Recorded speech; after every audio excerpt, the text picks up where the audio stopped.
చేస్తున్నారని అనుకుంటున్నా వైఎస్ఆర్ కాంగ్రెస్ పార్టీ లేదా జగన్మోహన్ రెడ్డి గారు ఈ 5 ఏళ్ల పాటు ఎవరినైతే ఏ వర్గాలనైతే కాసుకున్నారో, ఏ వర్గాల దీన్ని అభ్యున్నతికి పాటుపడుతూ వచ్చారో, రాష్ట్ర అభివృద్ధితో పాటు వాళ్ళు ఎంత ఉత్సాహంతో పోలింగ్లో పార్టిసిపేట్ చేశారు. అందులో ముఖ్యంగా మహిళలు పోలింగ్ పర్సెంటేజ్ ఇవన్నీ చూసిన తర్వాత ఎవరు అంచనాలు వాళ్ళు వేసుకోవచ్చు.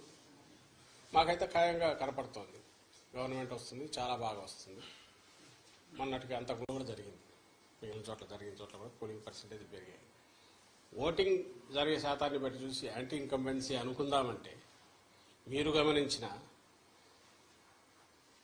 జగన్మోహన్ రెడ్డి గారి మీద అంత వ్యతిరేకత పెంచుకుని ఈ వర్గాలు ఏ వర్గాల కోసం అయితే నిలబడినాడు వాళ్ళు రావడానికి అంత ఇది రీజన్ కనపడద్దా.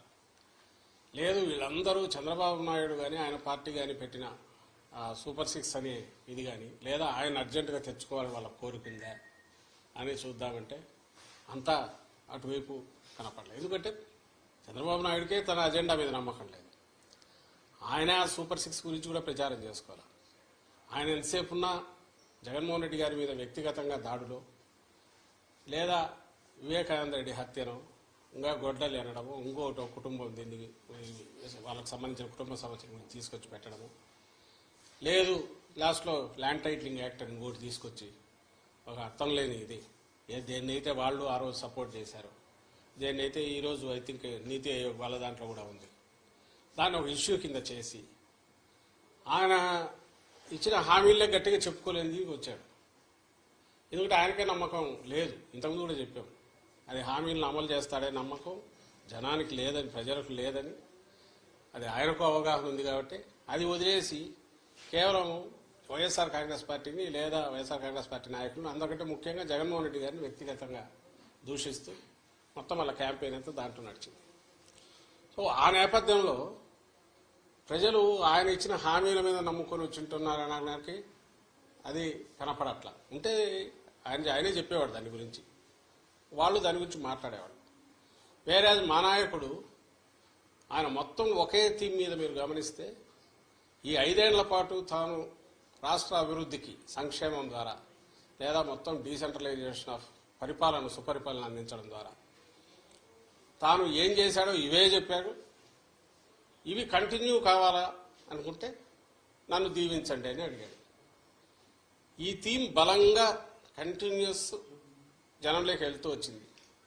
మేము ఎప్పుడు చెప్తుండేవాళ్ళం కదా, 87% లబ్ధిదారులు ఏదో ఒక రూపంలో బెనిఫిట్ పొందిన వాళ్ళందరూ అవును ఇది నిజం అనుకున్నారు. కరెక్టే కదా, ఇది కంటిన్యూ అయితే మా బతుకుల్లో ఇంకా మెరుగైన మెలుపు వస్తుంది, మేలు మలుపు వస్తుంది, ఇంకా వెలుగు పెరుగుతుంది, కుటుంబం అభివృద్ధి జరుగుతుంది అని వాళ్ళు నమ్మారు. ఏదైతే హోప్ పెట్టుకున్నామో వాళ్ళు ఓన్ చేసుకున్నారు ఈరోజు. అది కనపడుతుంది. అంటే మా దాంట్లో ఇది క్రిస్టల్ క్లియర్గా ఒక వ్యాలిడ్ రీజన్ కనపడుతుంది.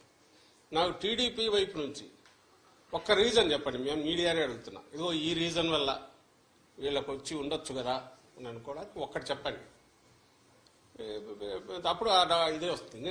అయినా సరే వాళ్ళు బింకంగా ఏదన్నా అనుకుంటే ఆయన చంద్రబాబు నాయుడు గారిని చూస్తే మీకే తెలుస్తుంది. ఆయన ఈ మధ్య మామూలుగా అయితే ఆయన బయటికి రాగానే ఎన్నికలు రాగానే 2000 చూపించి విక్టరీ సింబల్ ఏదో చూపించాల్సిన ఆయన అది చేయట్లా. ఆయనకు ఎవరు డౌట్ వాళ్ళకు తెలుస్తోంది. It is well return on the wall. రేపు June 4th దీంట్లో కౌంటింగ్లో రాబోతోంది. అది దానికి సరైన కారణం ఉంది. ఓ సీరియస్ పాలిటిక్స్ చేసే లీడర్కు జనం అభిమానిస్తారు, ఆదరిస్తారు, హక్కున చేర్చుకుంటారనే నమ్మకం ఈ ఎన్నికల్లో కలుగుతుందని మేము భావిస్తున్నాం.